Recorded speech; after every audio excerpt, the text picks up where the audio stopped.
So guys, এখন আমাদের tuition পড়া শেষ হয়ে গিয়েছে। উপর থেকে নিচে নামলাম আর প্রেসক্রিপশান নিয়ে চলে এসেছি। এবার ওষুধ নিতে হবে, চলো।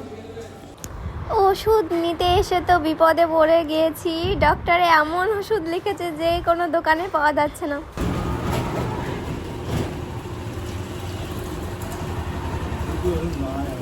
সো গাইজ, দুটো দোকান দেখলাম, ওষুধ কোনো জায়গায় পেলাম না। সে কারণে প্রচণ্ড রোদ পড়ছে আর আমি আর বান্ধবী একটা ছাতার তলায় যাচ্ছি দুজনা। এখন রেস্টুরেন্টে যাব, কিছু খাওয়া দাওয়া করবো।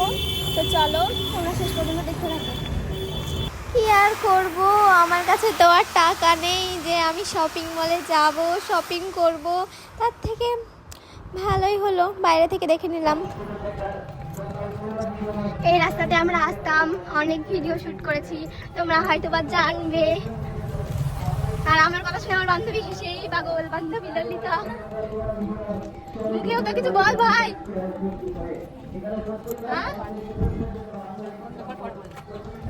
বান্ধবী বলছে যে বন্ধ কর, পরে বলবো। বান্ধবী ললিতা আর নাই রাস্তায়। হ্যাঁ, এখনো যাচ্ছে ফাঁকা, কেউ নাই রাস্তায়। হ্যাঁ, সামনে আছে, পিছনে কেউ নাই, সেটাই বলতে চাইছো। গাইজ, দুটো চলে আসছে। গাইজ, তোমরা জাস্ট দেখো, দমকল বালিকা আবাস, মানে গার্লস হোস্টেলের অবস্থাটা কি। মানে কেউ থাকে না অবশ্য, বাট হোস্টেলটা চালু থাকলে খুব ভালো হতো। আমি আর বান্ধবী বলছি যদি চালু থাকতো তাহলে দুজনেই থাকতাম, এরকম বলছি। রান্না বান্না করতাম তা বলছে, কিন্তু হোস্টেলে থাকলে তো রান্না বান্না করতে হয় না যত সম্ভব। আমি কোনোদিন থাকিনি অবশ্য হোস্টেলে। যারা যারা থেকেছো তারা তারা কমেন্টে বলবে, হোস্টেলে থাকলে রান্না বান্না নিজেকেই করতে হয় না হোস্টেলের তরফ থেকে খাবার দাবার দেয়।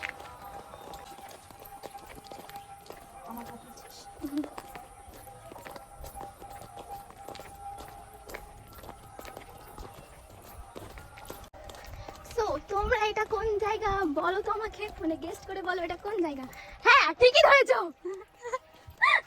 এইটা হলো আমাদের দমকল শহরের একদম ভাইরাল ভাইরাল কোর্ট, যেখানে সব রকম ক্রিয়েটাররা এসে নাচানাচি করে। গাইস, নাচানাচি।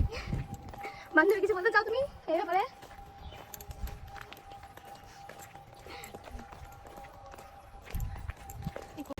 তো গাইস, এই কোর্টে সবাই আসে, নাচ করে, গান করে সামনে রাস্তাটাই। তো এখন খুব রোদ পড়েছে, এখন দাঁড়ানো যাচ্ছে না। বিকেল টাইমে, সন্ধ্যা টাইমে খুব ভালো লাগে আসতে।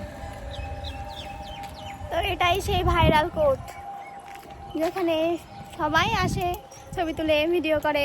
তো আমিও চলে এসেছিলাম বান্ধবীকে নিয়ে।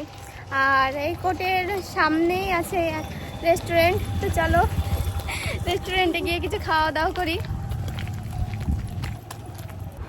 তোমরা কে কে এই কোর্টে এসেছো আর কোর্টের সামনে আহার রেস্টুরেন্টে তোমরা কে কে এসেছো আর এখানকার খাবার তোমাদের কেমন লাগে তোমরা অবশ্যই আমাকে কমেন্টে বলবে।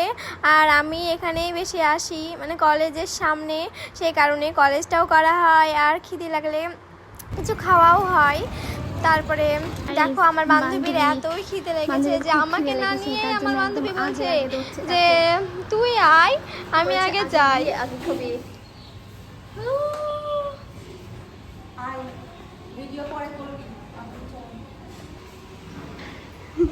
বান্ধবী ললিতা খাবার খেতে এসে এখন ওর বাথরুম চেপেছে, ওই বাথরুম করতে যাবে বেচারা, কষ্ট। ঘেমে টেমে চান হয়ে গেছে। আমরা এত সকাল সকাল চলে এসেছি, এখানে রান্নাই শুরু হয়নি। তো চলো কিছুক্ষণ ওয়েট করা যাক। লাগে বান্ধবী?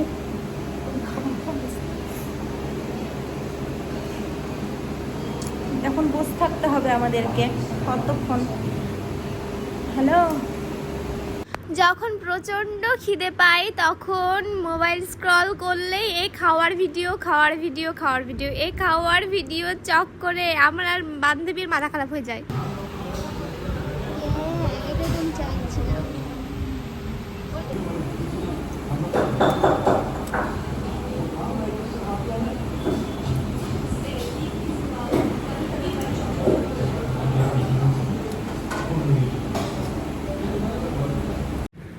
তোমরা তো দেখলেই আমরা দুই বান্ধবীতে মিক্স চাউমিন অর্ডার করে নিয়েছিলাম, আর এখানে এতটাই খিদে লেগেছিল যে আমি তো খাওয়া শুরু করে দিয়েছিলাম। আর বান্ধবী মোবাইল দেখতেই ব্যস্ত ছিল, তার জন্য আমি বলছিলাম কি যে মোবাইলটা রাখো, রেখে খাও, খেয়ে রিভিউ দাও কেমন লাগছে।